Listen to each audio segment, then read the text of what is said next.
समाचार टीवी में आज का मुख्य समाचार। आज सवेरे सूर्य को अंतिम अर्घ्य देने के साथ ही महापर्व छठ समाप्त हो जाएगा। पूरे देश के अलग अलग हिस्सों में नदियों के किनारे और कृत्रिम घाटों पर उगते सूर्य को अर्घ्य दिया जा रहा है। बीती रात से ही श्रद्धालु और व्रती महिलाएं घाटों पर जमा थी।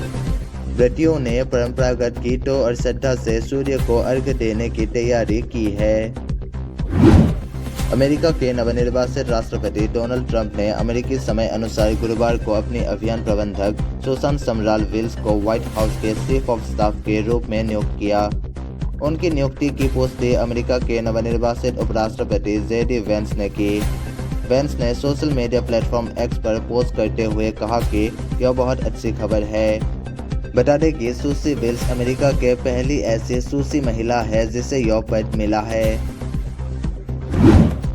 महाराष्ट्र विधानसभा चुनाव के लिए हर बीते दिन के साथ चुनावी पारा बढ़ता जा रहा है। हर पार्टी के नेता लगातार अलग अलग विधानसभा क्षेत्रों में चुनावी जनसभा और रैलियां कर वोटरों को अपने पाले में लामबंद करने में लगी है। वहीं अब महाराष्ट्र के रण में पीएम मोदी भी खासी सक्रियता से उतरने जा रहे हैं। इसलिए एक सप्ताह में वे एक के बाद एक ताबड़तोड़ 9 रैलियां कर भाजपा के चुनाव अभियान को धार देंगे। इसके अलावा पीएम पुणे में एक रोड शो भी करेंगे। पीएम के इस दौर की शुरुआत आज यानी शुक्रवार से ही हो रही है। सुप्रीम कोर्ट अलीगढ़ मुस्लिम विश्वविद्यालय के अल्पसंख्यक दर्जे पर शुक्रवार को फैसला सुनाएगा। शीर्ष अदालत इस कानूनी सवाल पर विचार कर रही है कि क्या एएमयू को संविधान के अनुच्छेद 30 के तहत अल्पसंख्यक का दर्जा प्राप्त है। अनुच्छेद 30 धार्मिक भाषाएं अल्पसंख्यकों को शैक्षणिक संस्थान स्थापित करने और उनका प्रशासन करने का अधिकार देता है। भारत और दक्षिण अफ्रीका के बीच शुक्रवार से 4 मैचों के T20 सीरीज का आगाज होगा। डरबन में खेले जाने वाले इस मैच में भारतीय टीम सूर्य कुमार यादव के नेतृत्व में खेलती नजर आएगी। इस मैच में संजू सैमसन और अभिषेक शर्मा पर नजरें रहेंगी। प्रदेश कांग्रेस की दिल्ली न्याय यात्रा शुक्रवार को राजघाट से शुरू होगी। लगभग 1 महीने तक चलने वाली यात्रा सभी 70 विधानसभा क्षेत्रों में लगभग 360 किलोमीटर दूरी तय करेगी। नेतृत्व दिल्ली प्रदेश कांग्रेस कमेटी के अध्यक्ष देवेंद्र यादव करेंगे। मीरापुर विधानसभा के उपचुनाव के लिए मुख्यमंत्री योगी आदित्यनाथ और केंद्रीय राज्य मंत्री एवं रालोद अध्यक्ष जयंत चौधरी मोरना में आज जनसभा करेंगे। महर्षि सुखदेव इंटर कॉलेज मोरना के खेल मैदान पर जनसभा होगी। कुछ दूरी पर हेलीपैड बनाए गए हैं।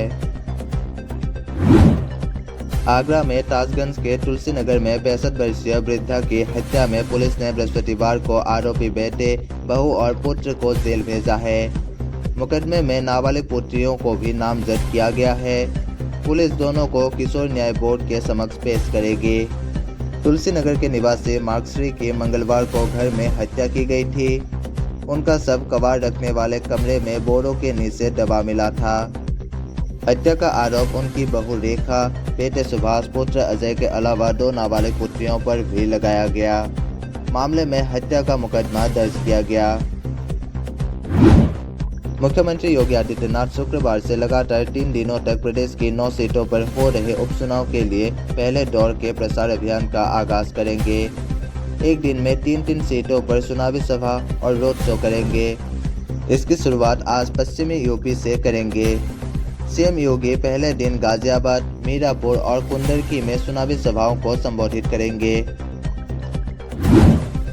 उत्तरी दिल्ली इलाके में बुधवार देर रात कार ने स्कूटी सवार पिता और पुत्र को जोरदार टक्कर मार दी। इसके बाद आरोपी चालक 8 वर्षीय बच्चे पर कार चलाते हुए फरार हो गया। हादसा रूपनगर थाने के शक्तिनगर स्थित पेट्रोल पंप के पास हुआ। इस मामले में अभी तक आरोपी कार चालक पुलिस की पकड़ से दूर है। हादसे में 8 वर्षीय अभिनव की मौत हो गई। वहीं उसके पिता संजय का उपचार चल रहा है। अनुच्छेद 370 की बहाली को लेकर जम्मू कश्मीर विधानसभा में आज फिर हंगामा हो रहा है। सत्र के 5वें दिन विधानसभा में कुपवारा से पीडीपी विधायक द्वारा अनुच्छेद 370 की बहाली पर बैनर दिखाए जाने के बाद हंगामा हुआ। आज फिर विधायकों के बीच हाथापाई हुई। भाजपा विधायकों के द्वारा नारेबाजी की गई। इंजीनियर राशिद के भाई और अवामी इत्तेहाद पार्टी के विधायक खुर्शीद अहमद शेख को मार्शलों द्वारा सदन से बाहर निकाला गया। महाराष्ट्र के विधानसभा चुनाव की तारीख जैसे जैसे नजदीक आ रही है वैसे वैसे राजनीतिक गलियारों में हलचल तेज हो रही है। यहाँ महाविकास अघाड़ी और महायुति गठबंधन में मुकाबला है। इन दोनों ही गठबंधन को लेकर अटकलें लगाई जा रही है कि सब कुछ सही नहीं है। हालांकि इन सब के बीच एक और खबर तेजी से फैल रही है कि प्रधानमंत्री नरेंद्र मोदी बारामती में चुनावी रैली नहीं करेंगे। जब इस बारे में उप मुख्यमंत्री अजित पवार से पूछा गया तो उन्होंने कहा कि वहां लड़ाई परिवार के भीतर है।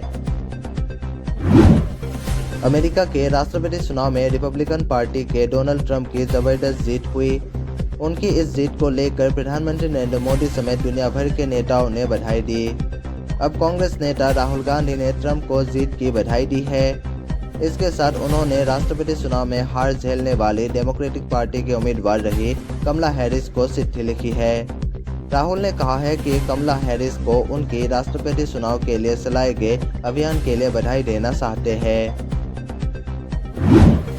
महाराष्ट्र भाजपा की बड़ी नेता और पूर्व सांसद पूनम महाजन ने अपने पिता प्रमोद महाजन की हत्या को लेकर एक बड़े चौंकाने वाले दावा किया है। उनका कहना है कि उनके पिता की हत्या एक बड़ी साजिश थी जो कभी न कभी सामने आएगी।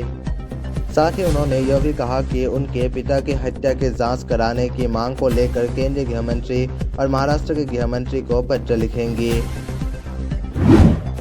अलीगढ़ मुस्लिम विश्वविद्यालय के अल्पसंख्यक दर्जे को लेकर दिए अपने फैसले में सुप्रीम कोर्ट ने साल 1967 में अजीज बासा बनाम भारत गणराज्य मामले में दिए अपने ही फैसले को पलट दिया है। कोर्ट ने कहा है कि अगर कोई संस्थान कानून के तहत बना है तो भी वो अल्पसंख्यक संस्थान होने का दावा कर सकता है। अब अलीगढ़ मुस्लिम विश्वविद्यालय का अल्पसंख्यक दर्जा बरकरार रहेगा या नहीं, इसका फैसला नियमित पीठ करेगी। दरअसल सुप्रीम कोर्ट के 7 जजों की संवैधानिक पीठ ने 4-3 के बहुमत से यह आदेश दिया है। फिरोजाबाद के पास सिकोहाबाद में अयोध्या एवं वृंदावन दर्शन करने जा रहे टेम्पो ट्रॉलर सवार श्रद्धालुओं को कैंटर ने एक्सप्रेसवे पर टक्कर मार दी। इस घटना में 2 बच्चों सहित 3 की मौत हो गई। वही ट्रेलर चालक समेत 2 लोग घायल हो गए, जिन्हें उपचार के लिए जिला संयुक्त चिकित्सालय में भर्ती कराया गया है।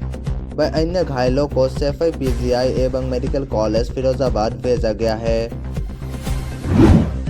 लखीमपुर खीरी के दक्षिण निघासन वन रेंज के मुंशीगढ़ गांव में बृहस्पतिवार रात अपने पिता के साथ घर के बाहर टहल रहे 5 वर्षीय बालक पर तेंदुए ने हमला कर दिया। तेंदुआ गन्ने के खेत से निकलकर आया था। पिता ने शोर मचाते हुए तेंदुए से बेटे को बचा लिया। आसपास के लोग जुट गए, जिससे तेंदुआ खेतों में भाग गया। इस घटना के बाद गांव में दहशत का माहौल है। घटना की सूचना मिलने पर वन विभाग ने लोगों से सतर्क रहने की अपील की है।